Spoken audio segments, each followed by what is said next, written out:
A gente mora aqui na aldeia Curucutu, que fica na região de Parelheiros, São Paulo, no Brasil.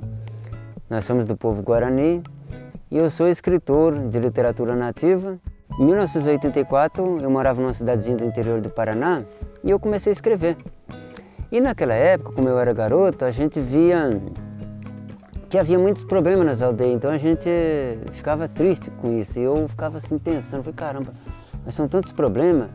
E naquela época era uma vida difícil, então como eu estudava, eu falava assim que é importante a gente continuar estudando, de repente no futuro a gente ajudar a aldeia também, porque eu acho que o índio precisava estudar para que possa ajudar o seu povo. E nisso eu descobri esse talento de escrever e comecei a escrever.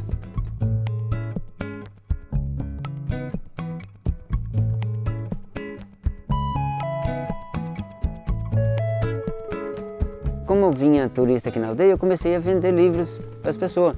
E aí foi ficando conhecido. Começou a surgir outros escritores indígenas também. E isso foi importante porque começou a abrir caminho no mundo da literatura. Então as editoras começaram a ter um pouquinho mais de interesse. Então esse interesse foi bom, porque hoje, se a gente for ver no Brasil, a gente tem aproximadamente uns 100 escritores indígenas com livros publicados, né? Que naquela época não tinha.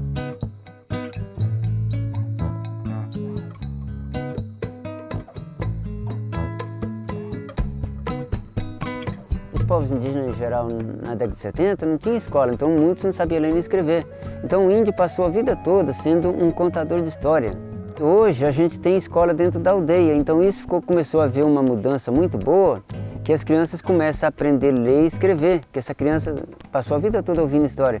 E hoje ele continua ouvindo história, só que agora, como ele sabe ler e escrever, esse jovem começa a aprender a escrever também. Começa a ver essa importância do índio registrar sua própria história, porque quando o índio escreve, ele tem uma forma de escrever diferente, que é a vida que ele vive na aldeia.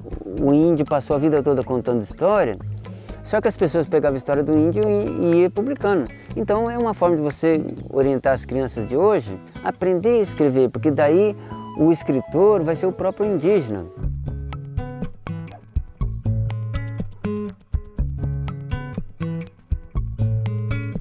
A aldeia ela tem 25 hectares. Nós temos uma escolinha do estado, onde as crianças aqui aprendem português e guarani.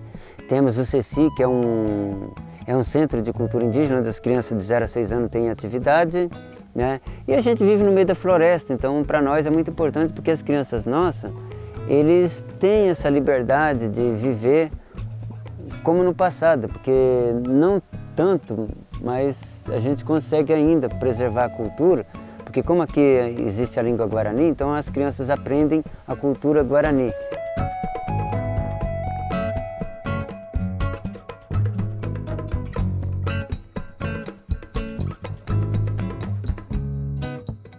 Há 20 anos atrás, a gente passava muita dificuldade aqui, né? Porque as pessoas não tinham emprego, então as pessoas aqui viviam só do artesanato. Então as pessoas iam para a Praça da Sé para vender seus artesanatos e comprar sua comida. Com o passar do tempo, no ano de 2000, eu e mais outras lideranças da época, a gente criou uma associação e a gente pensou numa ideia seguinte, porque a gente passa muita dificuldade, a gente tem que fazer um jeito onde você gere emprego dentro da aldeia. E a gente conseguiu. Surgiu o que vocês viram aí na aldeia, o CECI.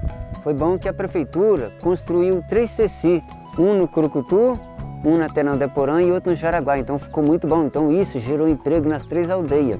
Então você vê, gerou emprego com a construção da escola no estado, o CECI, a gente pediu que os funcionários fossem tudo da aldeia, com o surgimento do postinho, daí gerou emprego também para os agentes de saúde. Então essas pessoas vivem desse trabalho dentro da própria aldeia. E depois alguns continuam ainda vendendo artesanato e outros que são aposentados. E assim vai levando a vida.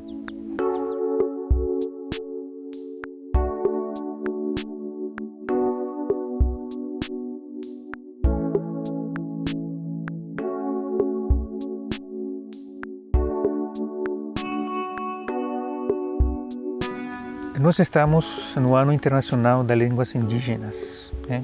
A ONU resolveu fazer isso esse ano como Ano Internacional das Línguas Indígenas. E é mais oportuno justamente esse 2019 falar um pouco de cultura indígena. E essa cultura passa pelas línguas. No Brasil nós temos, assim, oficialmente tem em torno de 174 línguas indígenas. São 174 línguas indígenas no Brasil. Em toda a América, o Brasil tem mais línguas indígenas em quantidade. Praticamente a metade dessas línguas estão em perigo de extinção.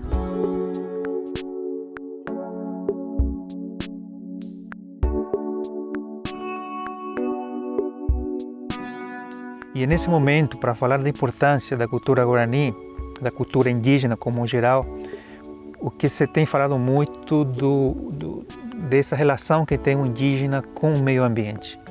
A cultura se dá por meio das línguas, e essas línguas estão mostrando a relação que tem o ser humano, o indígena, com relação ao meio ambiente.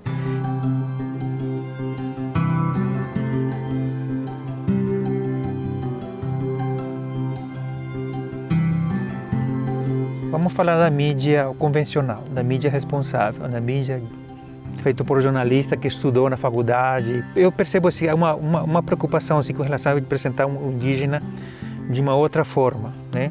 Relacionado com o meio ambiente, mostrar que é um povo que luta pela sua sobrevivência, e a vivência do indígena passa muito pela cultura e pela sua língua. Na verdade, o espaço ainda é pequeno, né? É o que mais se tem trabalhado através das redes sociais. As redes sociais sim é um espaço mais amplo que está começando a conquistar. E geralmente as pessoas irresponsáveis, muitas vezes irresponsável, inventa coisa. E obviamente tem muitas dessas versões que o pessoal inventa e coloca na internet e paga para colocar. Muito fake news, nunca se falou tanto fake news atualmente. E isso é a nossa preocupação. Que essa imprensa oficial, que a imprensa responsável, ou pelo menos tenta ser responsável, né, está sendo substituído pelo diz que o que e pelo fake news. Isso é um problema completo, né, da educação.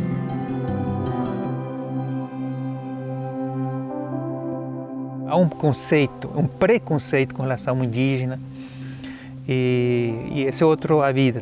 Eu acho que é importante que as pessoas venham na aldeia, vejam pessoalmente como é a convivência dele com o meio ambiente, o respeito aos outros seres vivos, né? Se fala muito indígena, ele vivia assim, ele comia assim, ele plantava assim, é tudo no passado, né? Mas o indígena é presente, estão vivos, estão aqui. Existem sim, né? Ainda existem, aí estão vivos, estão resistindo. Nós estamos nas terras Guarani. Nós estamos no momento Guarani. Nós sabemos, por exemplo, que 85% dos nomes de fauna e flora brasileira que estão no dicionário de português tem da origem tupi-guarani. Tem essa origem indígena ali. Então, queira ou não, todos nós, todos vocês falam tupi-guarani em algum momento da vida. Vamos para o Tietê, acabou de falar Guarani. Não, eu vou no Anhangabaú também, Pacaembu, Morumbi, Itaquera, tudo ainda está vivo. Eu acho que enquanto os indígenas viverem nessas terras, nós também teremos como viver, né? Como diria também, quando o último índio morrer e o último árvore morrer também, a terra também morrerá junto.